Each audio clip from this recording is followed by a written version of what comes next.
আমেরিকার president Donald Trump Iran যুদ্ধ শেষের ইঙ্গিত দিলেও মধ্যপ্রাচ্যে আমেরিকার অতিরিক্ত সেনা মোতায়েন ভিন্ন বার্তা দিচ্ছে। বিশ্লেষকদের মতে এটি সম্ভাব্য স্থল অভিযানের প্রস্তুতির ইঙ্গিত হতে পারে, আর তা মাথায় রেখেই নিজেদের বাহিনীকে প্রস্তুত রাখছে ইরান।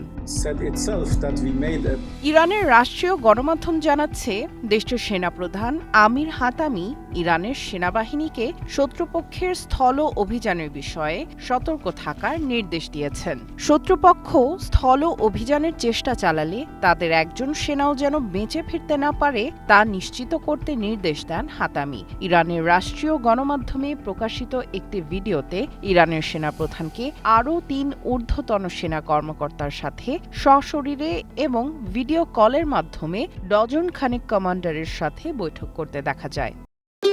ভবিষ্যৎ হোক নিরাপদ, বিনিয়োগ হোক বিশ্বস্ত, আর আমার পছন্দ সল্ট বে।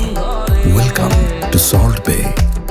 এছাড়া ইরানের ইসলামিক রেভলিউশনারি গার্ড কর্পস IRGCর মুখপাত্র ইব্রাহিম জোফাকারিও শত্রুদের প্রতিহতের হুঁশিয়ারি দিয়েছেন। همان گونه که گفته بودیم به دشمنان آمریکایی صهیونیستی اعلام می‌کنیم। আমরা আগেও বলেছি এবং আবারও শত্রুদের বলছি যে আমাদের সামরিক সক্ষমতা, শক্তি এবং সরঞ্জাম সম্পর্কে তোমাদের তথ্য অসম্পূর্ণ। আমাদের বিশাল এবং কৌশলগত সক্ষমতা সম্পর্কে তোমরা কিছুই জানো না।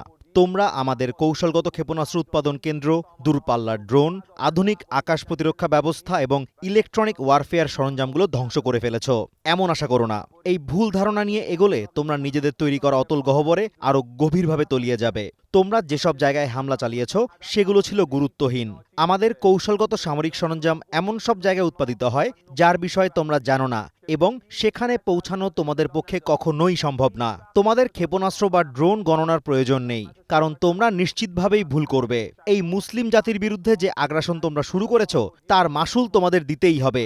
সর্বশক্তিমান আল্লাহর ওপর ভরসা রেখে বলছি, তোমাদের অপমান, লজ্জা এবং চূড়ান্ত আত্মসমর্পণ না হওয়া পর্যন্ত এই যুদ্ধ চলবে। তোমরা এ পর্যন্ত যে অকল্পনীয় আঘাত সয়েছ তা কেবল শুরু। আমাদের কাছ থেকে আরও শক্তিশালী, ব্যাপক এবং ধ্বংসাত্মক পদক্ষেপের জন্য প্রস্তুত থাকো। এদিকে ইরানে আমেরিকা ইসরায়েলের হামলার জবাবে পাল্টা হামলা অব্যাহত রেখেছে ইরান। বৃহস্পতিবার ইসরায়েলে ইরানের হামলায় 2 জন আহত হয়েছে। এছাড়া মধ্যপ্রাচ্য জুড়েও তেহরানের প্রত্যাঘাত চলছে। আরব আমিরাতের প্রতিরক্ষা মন্ত্রণালয় এক বিবৃতিতে জানিয়েছে, তাদের আকাশ প্রতিরক্ষা ব্যবস্থা ইরানের ছোড়া 19টি ব্যালিস্টিক ক্ষেপণাস্ত্র এবং 26টি ড্রোন প্রতিহত করেছে। এছাড়া সৌদি আরব লক্ষ্য করেও ড্রোন হামলা চালিয়েছে তেহরান। দেশটির প্রতিরক্ষা মন্ত্রণালয় জানিয়েছে, গত কয়েক ঘণ্টায় তাদের আকাশ প্রতিরক্ষা ব্যবস্থা 4টি ড্রোন ধ্বংস করেছে। সামিয়া জান্নাহ, ওয়ান ইন্টারন্যাশনাল ডেস্ক।